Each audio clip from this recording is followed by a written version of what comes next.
Les sangs et larmes continuent à couler à Rutshuru et Masisi dans la province du Nord Kivu. Les affrontements entre FARDC et M23 continuent toujours à être signalés. Ce vendredi 3 mars 2023, un chef local a été tué par les terroristes du mouvement du 23 mars M23.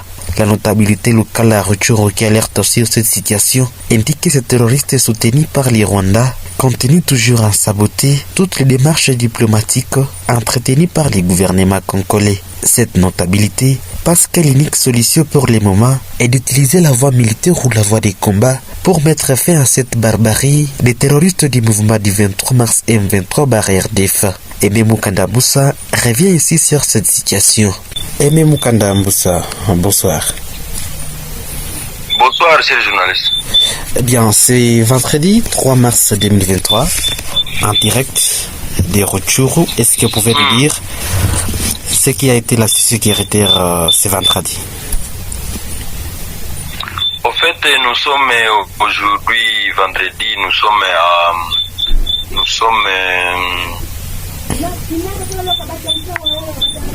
20h51 et le chef de la localité de Ngwenda est situé à 15 km de la cité de Kiwanja ou Rutshuru Centre, où le chef de localité vient d'être assassiné par les rebelles terroristes du M23. Pour dire, ce que nous pouvons parler aujourd'hui, c'est les assassinats, le terrorisme, les meurtres, les génocides que font les militaires RDF et IPDF sur le sol congolais en territoire de Rutshuru. Nous signalons que depuis le 26, pour dire le dimanche passé, au 2 mars 2023, des jours ici avant, plus de 32 personnes ont été sauvagement tuées par les rebelles du M23 à Kazaro. Kazaro est situé sur la route Kalengera Bambu Kishishe. Kazaro est situé à 15 km est de Kishishe. Pour dire, les champs périphériques de Kishishe et Kazaro, plusieurs personnes ont été tuées. Le massacre de Kishishe est évalué aujourd'hui à plus de 1000 personnes tuées aux alentours de Kishishe. Pour dire, Kishishe, Bambu, Tongo, Kabizo, Bishusha, et aux alentours de Kishishe, Kazaro, Kapopi et Mozambique pas pays mais Mozambique comme champ périphérique de Kishishe.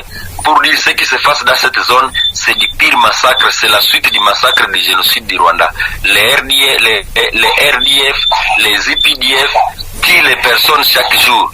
Les femmes sont violées, plus de 1000 femmes sont violées. Plus des enfants mineurs sont violés par ces mêmes armées.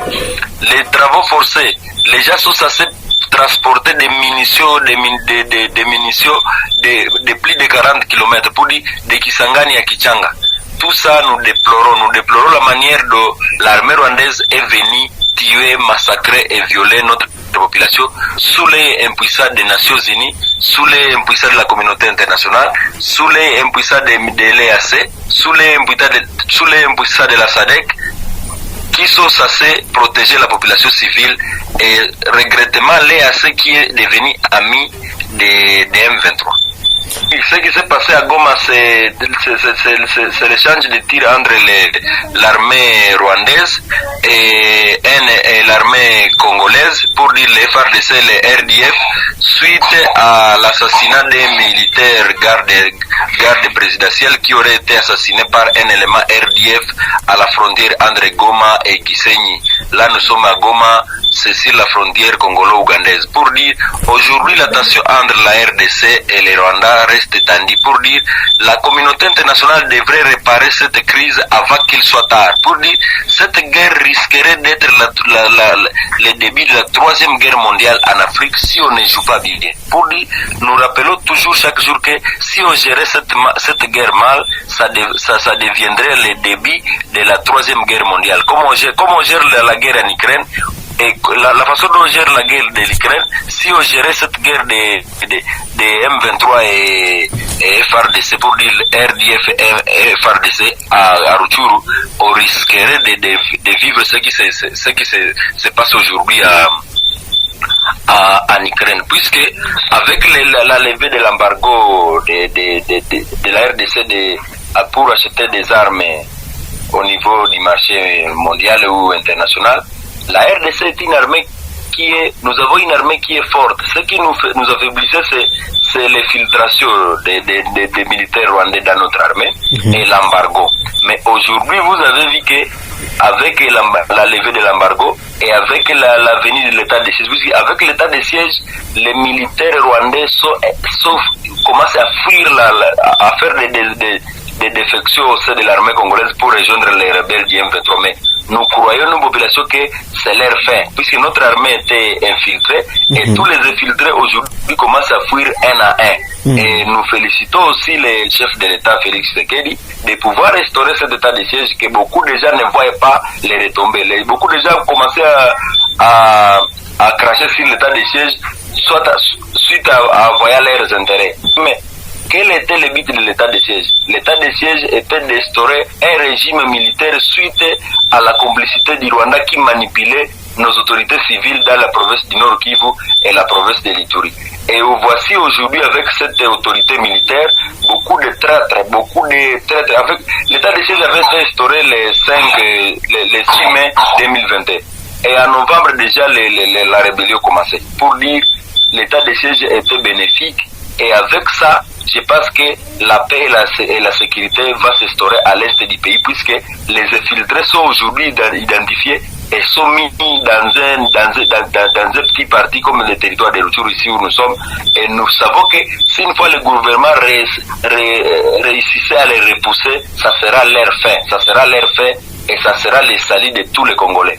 Advienne que pourra, nous sommes prêts à mourir, mais pour que la paix puisse revenir, puisque les générations à venir devraient savoir qu'il y avait des gens qui ont combattu pour que l'Est de la RDC soit pacifié. Puisque nous avons 30 ans depuis 1994, c'est la guerre imposée par Paul Kagame. Chaque jour, depuis qu'il avait abattu l'avion de Habyarimana, il continue toujours les massacres, jusqu'à quand il doit stopper.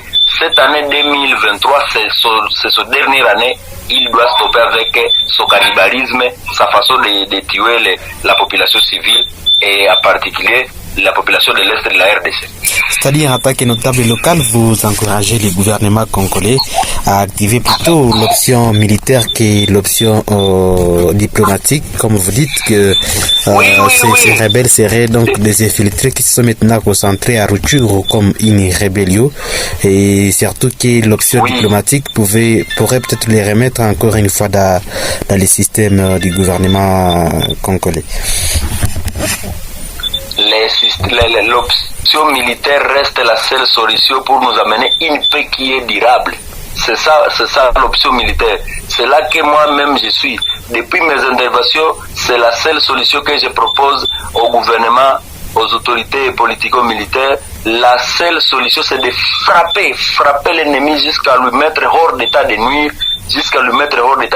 et son cahier de charges, lorsqu'il sera frappé, chassé hors du périmètre du territoire, son cahier de charges sera même jeté là où l'air pareil là, et on va lui préparer ça comme du sombé il mangera ça avec du riz. Pour dire, le président Félix Tshisekedi, nous l'encourageons avec sa ferme décision de ne plus négocier avec ces circoncis et de continuer toujours à dénoncer la manière de dénoncer, de montrer les mauvais comportements, la barbarie de Paul Kagame.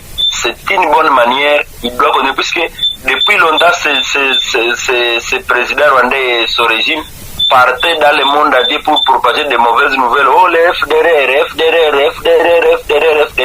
Les FDR sont bien au Congo. Pourquoi ne pas négocier avec eux?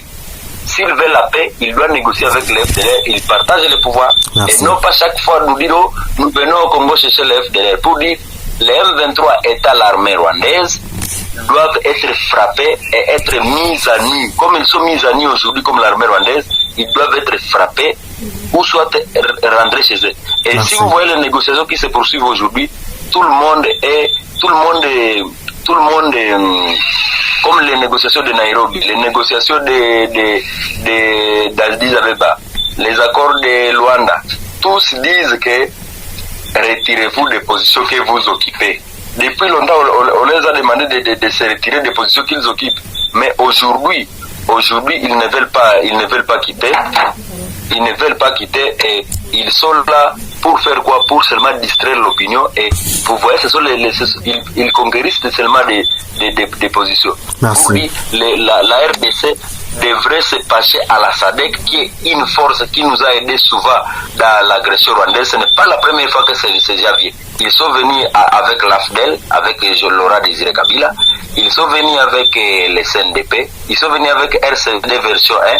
Aujourd'hui, ils reviennent, et s'une fois on négocie encore, ils reviendraient toujours pour dire la seule façon c'est de frapper et construire un mur de Goma jusqu'à Ishasha. Ça peut coûter au moins 150 km.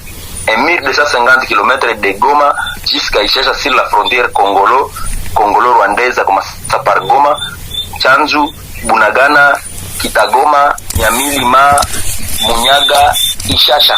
Et un mur là solide de 10 à 15 km de hauteur et de fil balbéré. Voilà, merci beaucoup Aimé Mukanda pour ces quelques précisions. En tout cas, nous allons revenir chez vous dans les prochaines interventions. Sinon, merci beaucoup. Merci beaucoup, chers journalistes, et merci à tous nos téléspectateurs. Merci. Mesdames et messieurs, vous écoutiez en direct Aimé Mukanda Moussa, notable à territoire de Rutshuru, lui qui est revenu sur quelques précisions sur la situation actuelle des terroristes du mouvement du 23 mars M23 dans les territoires de Rutshuru. Merci de suivre Afro Info 243 et surtout merci de liker et partager la vidéo. N'oubliez pas surtout à nous laisser votre commentaire. Je suis Richard Maliro pour Afro Info 243.